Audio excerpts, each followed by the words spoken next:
Hello everyone. Today you will learn twin words with me. Twin words क्या होते हैं कि जैसे जो दो वर्ड्स हमेशा इकट्ठे यूज़ होते हैं लिखते टाइम या बोलते टाइम, ऐसे वर्ड्स को ट्विन वर्ड्स कहते हैं और उनको एकदम रीड करने से भी हमें उनका मीनिंग पता नहीं लगता। तो ऐसे ही वर्ड्स को सीखेंगे आज आप मेरे साथ, जैसे कि tooth and nail, take it और leave it, thick and thin, ये शायद आपने सुना होगा, sooner or later, pros and cons, more or less, mind your p's and q's, sick and tired, wear and tear. तो ये सारे वर्ड्स हो सकता है इसमें से कुछ नए हों आपके लिए और कुछ आपको पहले से आते हों। So let's get started with this. I am Cherry and you are watching me on my channel Learn English with Cherry.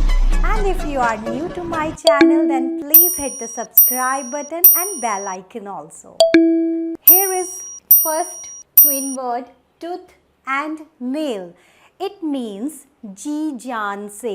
जब हम कोई काम जी जान से करते हैं तो हम tooth and nail को यूज़ करेंगे। जैसे कि यहाँ पे हम लिख देते हैं जी जान से, या फिर with all power।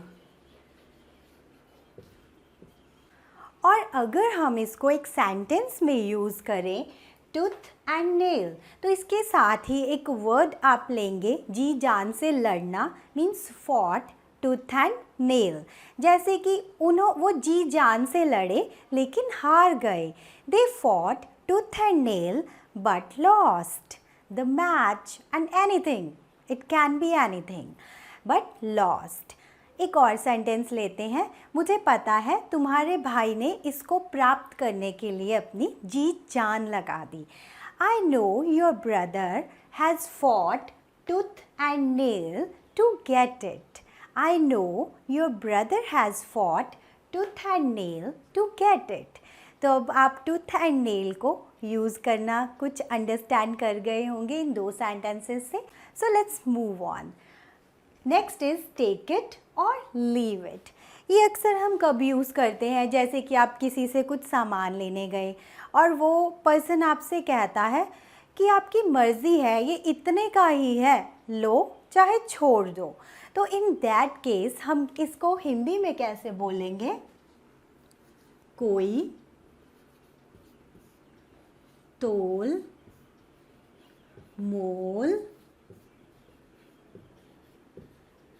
नहीं, कोई तोल मोल नहीं, ठीक है। तो यहाँ पे आप इसको यूज़ कैसे करेंगे? जैसे कि हम कहते हैं कि इसकी कीमत 200 रुपये है, आपको लेनी है तो ले, नहीं तो ना सही। तो आप कहेंगे इट कॉस्ट ₹200, टेक इट और लीव इट, टेक इट और लीव इट। तो आप कमेंट बॉक्स में अभी एक कमेंट लिखिए, जब आप कहते हैं कि ये जो कार है या ये जो आईफोन है वो 1 लाख का है, आपको लेना है तो लो, नहीं तो ना सही। Please comment in the comment box, क्योंकि साथ साथ अगर आप लेसन की प्रैक्टिस करेंगे that will be very good for you. Next is thick and thin. It means कि कोई जब अच्छे बुरे वक्त में हमारे साथ होता है, इसका मतलब है अच्छा बुरा वक्त, राइट। इन जैसे हम कहते हैं in good and bad days, अच्छा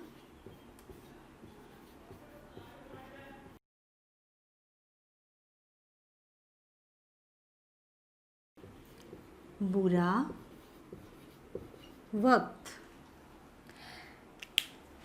गुड एंड बैड डेज। जब कोई आपके साथ होता है, हम कहना चाहते हैं कि वो लोग हमेशा इकट्ठे रहे अपने अच्छे और बुरे वक्त में। They work together through thick and thin, they work together through thick and thin. एक और एग्जाम्पल लेते हैं, जैसे कि वो हमेशा मेरे अच्छे बुरे वक्त में मेरा उसने साथ दिया या साथ रही। She has always been there through thick and thin. She has always been there through thick and thin. Next twin word है sooner और later. इससे पहले मैं आपको इसकी थोड़ी प्रोनाउंसिएशन के बारे में बताती हूँ.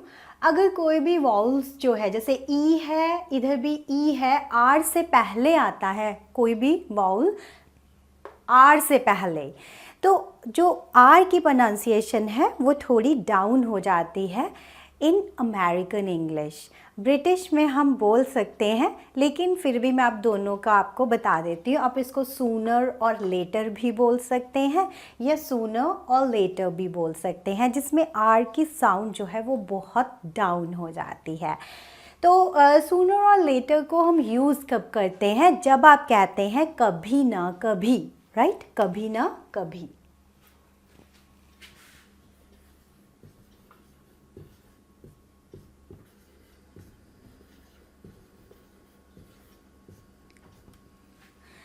तो इसका सेंटेंस जो है वो हम कैसे यूज़ करेंगे?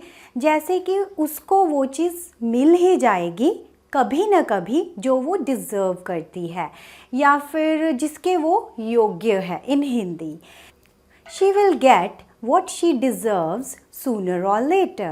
She will get what she deserves sooner or later. तो ये हो गया सूनर और लेटर का एग्जाम्पल. नेक्स्ट जो है वो बहुत कॉमन है, प्रोज एंड कॉन्स. इसमें जैसे मैं आपको बताती हूँ कि हम इसको जनरली, दूसरा वर्ड इसका है एडवांटेजेस और डिसएडवांटेजेस. मीन्स किसी चीज़ का लाभ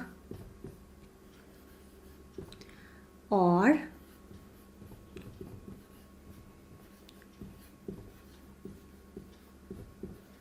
नुकसान, कि उसका कोई फ़ायदा या नुकसान भी आप बोल सकते हैं. जैसे आप किसी चीज़ के बारे में आप कहते हैं tell me pros and cons. अब अगर इसका एक सेंटेंस बनाते हैं तो हम बोलेंगे tell me pros and cons of this. कोई भी चीज़ की हम बात करें, या फिर हम कहते हैं कि पहले मैं इसके फ़ायदे और नुकसान देखूंगा, उसके बाद बताऊंगा. I'll evaluate या I'll weigh pros and cons of this product and then I'll tell you later. Fine? And next one is more or less.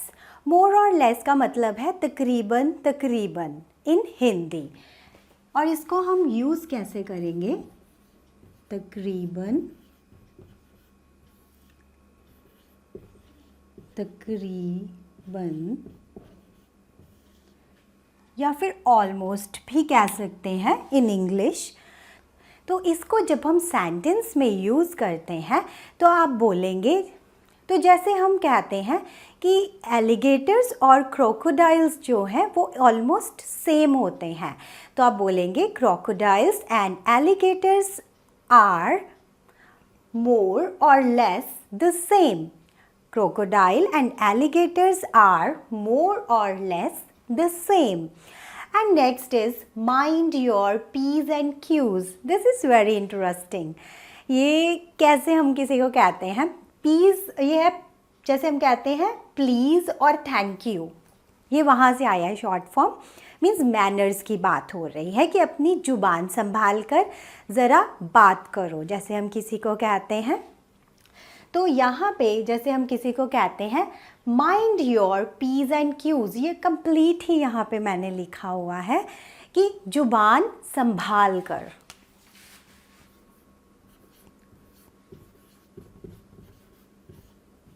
जुबान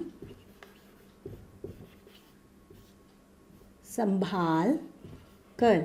या कई बार हम कहते हैं mind your tongue, mind your manners, तो उस केस में mind your Ps and Qs भी बोल सकते हैं. This is a little bit you can say advance sentence in English. Next word is sick and tired. Sick and tired का मतलब है तंग आना. जैसे हम कहते हैं कि मैं तो तुम्हारी कंप्लेंट से तंग आ चुकी हूँ. पहले इसका मीनिंग लिखते हैं. मीन्स तंग आना, तंग आना. तो जैसे हम कहते हैं कि मैं तो तुम्हारी कंप्लेंट से तंग आ चुकी हूँ। I am sick and tired of your complaints. I am sick and tired of your complaints.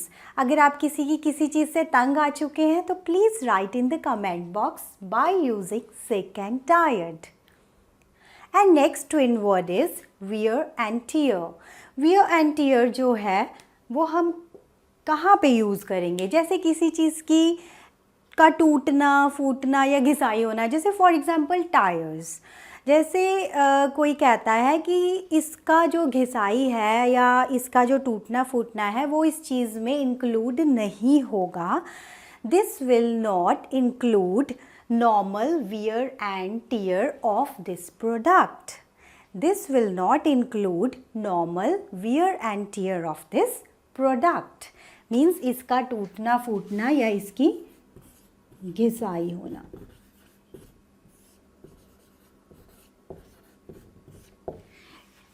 ये डिपेंड करता है कि प्रोडक्ट कैसा है, वो टूटेगा फूटेगा। अगर हम टायर की बात करते हैं तो वो उसके लिए this is the perfect word.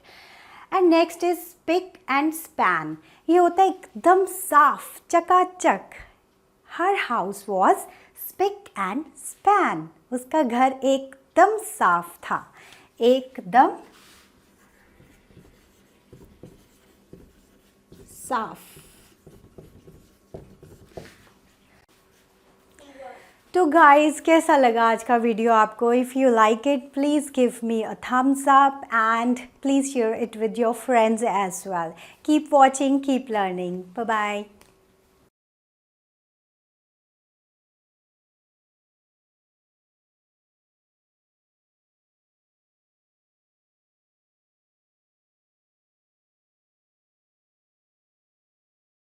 तो ये थी आज की हमारी इंग्लिश प्रैक्टिस लेसन। अगर आपको अच्छा लगा तो लाइक ज़रूर क्लिक कीजिएगा please, and share it with your friends also. Keep watching, keep learning. Thank you, have a nice day, bye bye.